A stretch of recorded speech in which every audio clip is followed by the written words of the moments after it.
देखिए बेटा, एक बात स्पष्ट है कि अब मैंने कहा था कि 1772 में तुम गुटखा खाते हो, नहीं सारे तुम गुटखा खाते हो,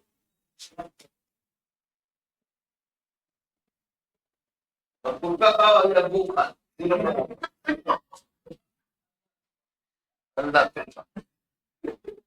गुटखा दे इतना जमाना रहना सर, हम आज तो जिंदगी में लफुआ यूनिवर्सिटी के प्रोडक्ट, लफुआ होटल के प्रोडक्ट, हम गुटखा नहीं, टेंशन हो जाने की ठंडक, गुटखा खाने, गुटखा कोई खा रहा है उसके सामने खड़ा हो जाओ, 10 मिनट लगता है कि सर औतरी सहित बाहर चल।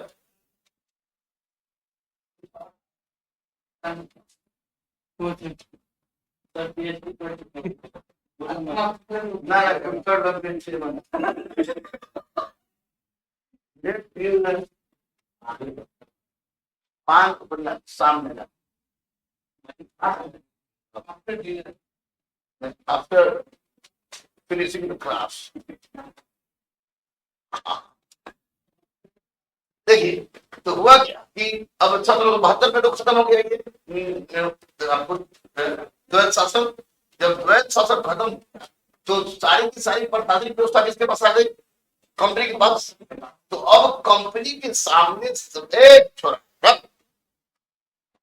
कंपनी के सामने सबसे यक्ष प्रश्न यह उभर रहा है कि प्रशासनिक व्यवस्था हम ही को चलाना है, तो इस प्रशासनिक व्यवस्था के सफलतापूर्वक संचालन के उद्देश्य आय का एक स्रोत चाहिए जो नियमित हो, निश्चित हो और लगातार मिलते रहे।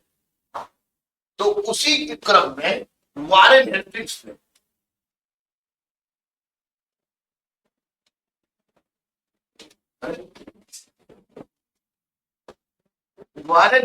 ने तुमको लगान की पंचवर्षीय व्यवस्था प्रारंभ,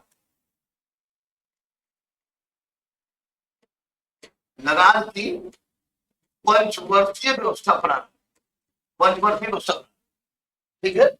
अब जब लगान की पंचवर्षीय व्यवस्था प्रारंभ की, वारेन हेस्टिंग्स न्यायिक प्रणाली का जन्मदाता माना जाता है। लगान की पंचवर्षीय व्यवस्था जब प्रारंभ की तो 5 साल के लिए लगान फिक्स था।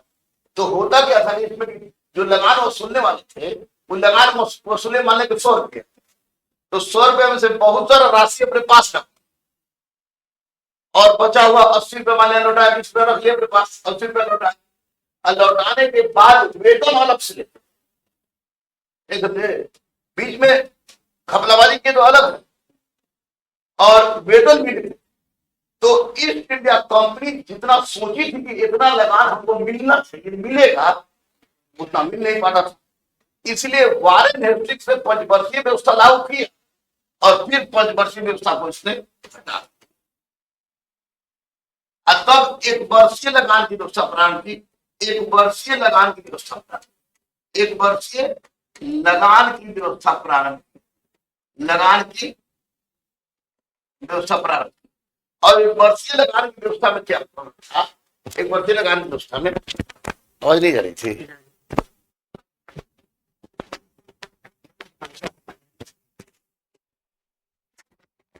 लगान की व्यवस्था मैंने कहा कि 1772 में द्वैत शासन की समाप्ति के पश्चात सबसे यक्ष प्रश्न यह हुआ कि ईस्ट इंडिया कंपनी के हाथ में प्रशासनिक अधिकार आ गए। तो ईस्ट इंडिया कंपनी ने यह सोचना शुरू किया कि इतने बड़ी प्रशासनिक व्यवस्था के सफलतापूर्वक संचालन के उद्देश्य से आय का एक नियमित स्रोत होना चाहिए, आय का एक नियमित स्रोत होना चाहिए। तो आय का नियमित स्रोत क्या? भू राजस्व था जो नियमित भी था, निश्चित भी था।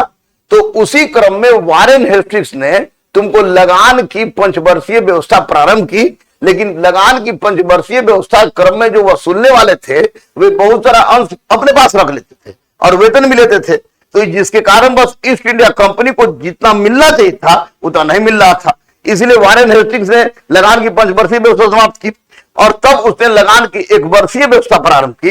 अब हमको पता है कि हमको एक ही वर्ष के लिए लगान वसूलने का अधिकार मिला है, तो जाहिर सी बात है कि हम घपलागिरी करेंगे घपलागिरी। घपलागिरी करेंगे तो उसमें भी एक तो कर्मचारियों की संख्या बहुत ज्यादा हो जाती थी, दूसरा घपलाबाजी करते थे, तीसरा वेतन देते थे, वेतन देना पड़ता था कंपनी को। तो वैसी परिस्थिति में कंपनी को फिर लगा कि यह एक वर्षीय व्यवस्था भी कंपनी के आर्थिक हित को साधने में महत्वपूर्ण साबित नहीं हो रहा है, इसलिए एक वर्षीय व्यवस्था भी समाप्त कर दी गई। यानी याद रखिएगा, लगान की पंचवर्षीय व्यवस्था और लगान की एक वर्षीय व्यवस्था, लगाने वाला वारेन हेस्टिंग्स था, और लगान की पंचवर्षीय व्यवस्था और लगान की एक वर्षीय व्यवस्था हटाने वाला भी वारेन हेस्टिंग्स था। ठीक है। उसके बाद आया लॉर्ड कॉर्नवालिस। लॉर्ड कॉर्नवालिस आया। लॉर्ड कॉर्नवालिस की विशेषता थी कि लॉर्ड कॉर्नवालिस ने सिविल सेवा को जन्म दिया। यानी लॉर्ड कॉर्नवालिस को सिविल सेवा का जन्मदाता कहा जाता है। सिविल सेवा का जन्मदाता कहा जाता है। लॉर्ड कॉर्नवालिस को पुलिस सेवा का जन्मदाता कहा जाता है। लॉर्ड कॉर्नवालिस ने थाना स्थापित करके प्रत्येक थाना में दरोगा को नियुक्त करना प्रारंभ किया, और साथ ही साथ लॉर्ड कॉर्नवालिस ने सुपरिटेंडेंट ऑफ पुलिस एसपी के पद का सृजन किया। एसपी के पद का सृजन किया। अब परिस्थिति ये हुई कि लॉर्ड कॉर्नवालिस तो आया, तो लॉर्ड कॉर्नवालिस और जॉन सोर ये दोनों ने मिलकर 1793 में जमींदारी व्यवस्था प्रारंभ की। जमींदारी व्यवस्था प्रारंभ की, जिसको अस्थाई बंदोबस्त भी कहा जाता है। अस्थाई बंदोबस्त भी कहा जाता है, और इसको साथ ही साथ अंग्रेजी में इसको परमानेंट सेटलमेंट भी कहा जाता है, और इसको इस्तमरारी व्यवस्था भी कहा जाता है। अब 1793 में लॉर्ड कॉर्नवालिस और जॉन सोर ने मिलकर तुमको अस्थायी बंदोबस्त, जमींदारी व्यवस्था जिसको कहा जाता है, इस्तमरारी व्यवस्था जिसको कहा जाता है, आज जिसको परमानेंट सेटलमेंट कहा जाता है, अस्थायी बंदोबस्त जो अंग्रेजी में, वो प्रारंभ की। इसमें यह प्रावधान था कि जो जमींदार किसी भूमि की सबसे ज्यादा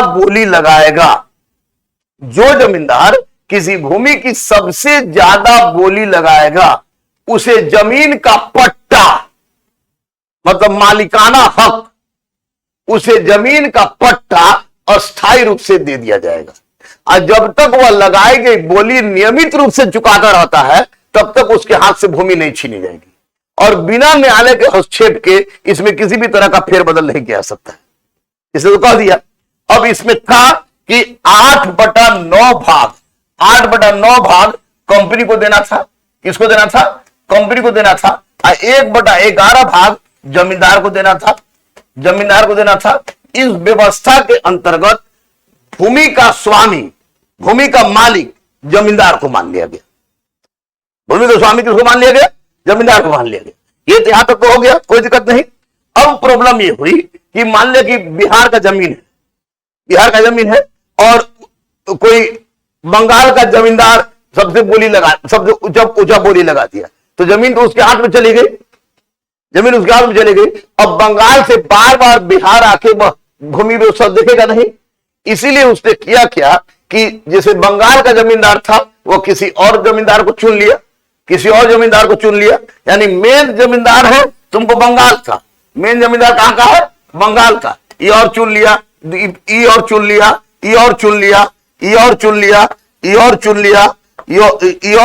और लास्ट में जाके एक बिहार वाला को चुना, ताकि सहूलियत हो, सुविधा हो।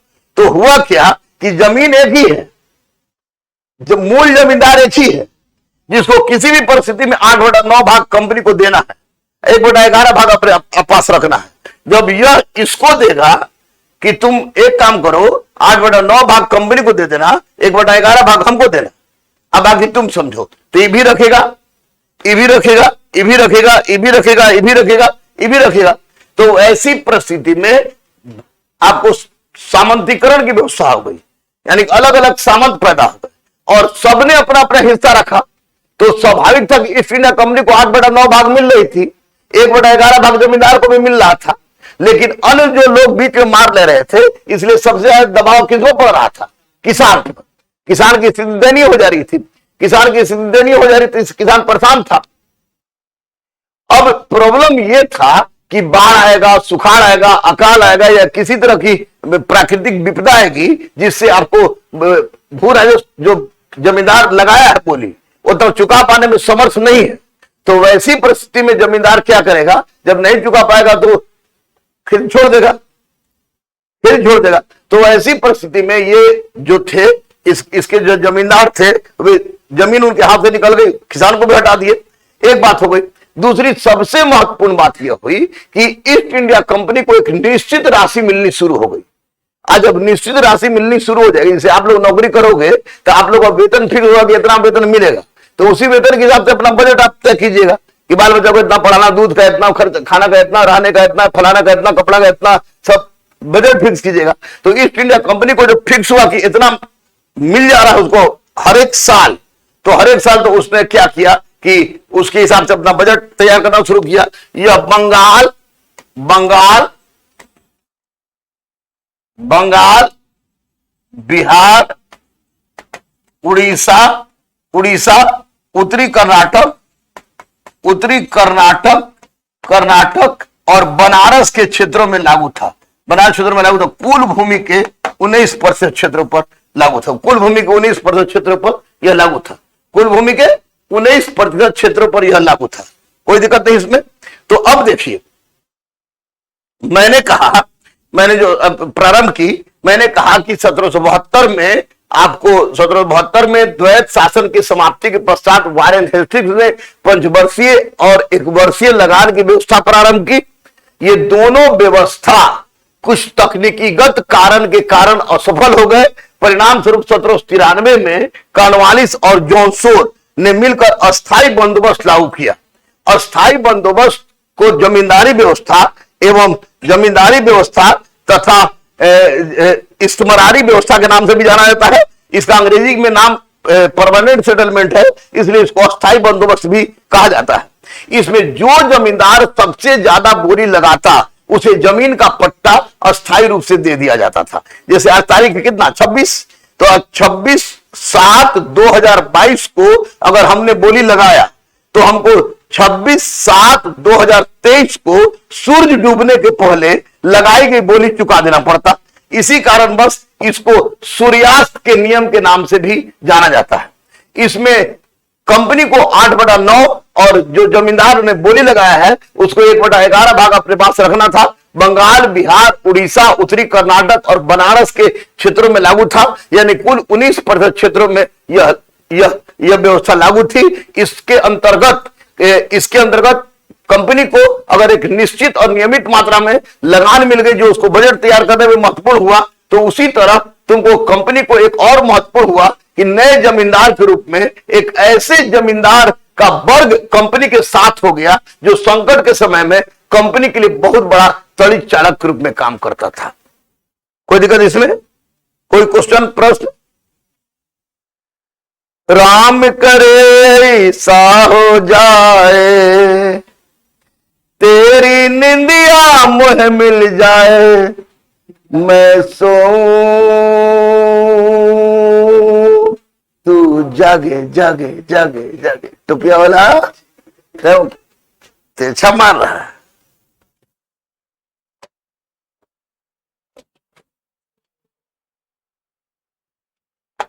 समझे? ये हो गया। ये अब दूसरा व्यवस्था है महालवाड़ी व्यवस्था।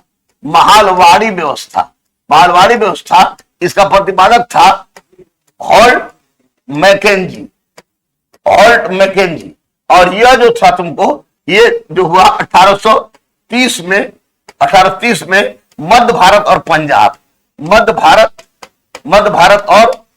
में लागू था। ठीक है। इसमें महालवाड़ी व्यवस्था में जमींदार से ना समझौता किया गया, ना ही किसान से। महालवाड़ी व्यवस्था में पूरे महाल से यानी पूरे गांव से समझौता किया गया। यानी मेरा मंगरूपुर गांव है तो इसमें जितना इसके पास 10 बीघा जमीन, इसके पास 20 बीघा, किसी 50 बीघा, किसी पास 2 बीघा, किसी पास 100 बीघा है, तो सब अपना अपना लगान एक जगह एकत्रित करेंगे और हमको देंगे एक साथ सामूहिक रूप से। महालवाड़ी व्यवस्था में यह पूरे भूमि के 30% क्षेत्रों में लागू था। तो इसमें भी एगो बिचौलिया पैदा हो गया। अब बिचौलिया शोषक हो गया महाल से, और वह 13 से ज्यादा लगान वसूलता था। बाढ़, अकाल, सुखाड़ के समय में परिस्थिति ये होती थी कि उपज नहीं होता था, तो वैसी परिस्थिति में वो शोषण करता था, ये हो गया। और तीसरी व्यवस्था थी रैयतवारी व्यवस्था। रैयतवारी व्यवस्था, रैयतवारी व्यवस्था सर्वप्रथम 1820 में मुनरो ने मद्रास के 12 महल जिले में लागू किया। मद्रास के 12 महल जिले में लागू किया। मद्रास के 12 महल जिले में लागू किया कि ये रैयतवारी व्यवस्था। रीड एवं मुनरो इसके प्रतिपादक थे, रीड एवं मुनरो। रीड एवं मुनरो, मुनरो ये था तुमको मद्रास, महाराष्ट्र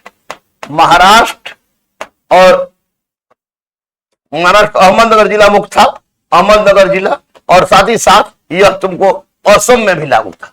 असम में लागू था। कुल भूमि के 51% क्षेत्र पर, 51% क्षेत्र पर, यानी कि 19% हो गया अस्थायी बंदोबस्त, 30% हो गया तुमको मालवाड़ी बंदोबस्त, और 51% हो गया जमींदारी रैयतवारी व्यवस्था।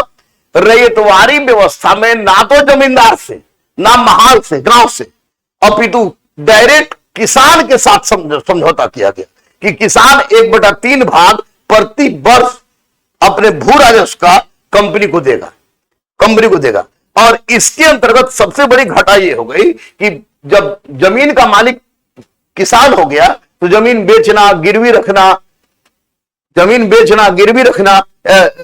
रखना ये किसान के हाथ में आ गया। इसलिए किसान बहुत सारे आवश्यकता के समय में जमीन बेचना, गिरवी रखना शुरू कर दिया।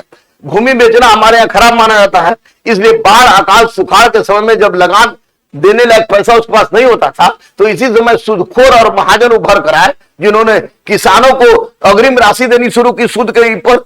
सूद का दर तो बढ़ते जाता है, और एक समय ऐसा आया कि सूद का दर भूमि के मूल्य से ज्यादा हो गया, और वैसी परिस्थिति में किसानों की जमीन निकलकर सूदखोर और महाजन के पास चली गई। और ये तीनों व्यवस्था का अंतिम प्रतिघात अगर किसी पर लगा तो वह लगा तुमको किसानों पर।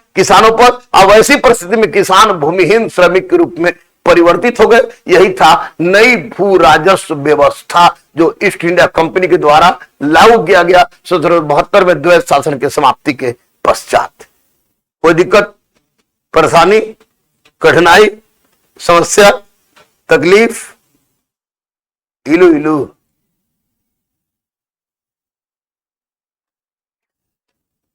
बोल, हटो। हाँ बोलो।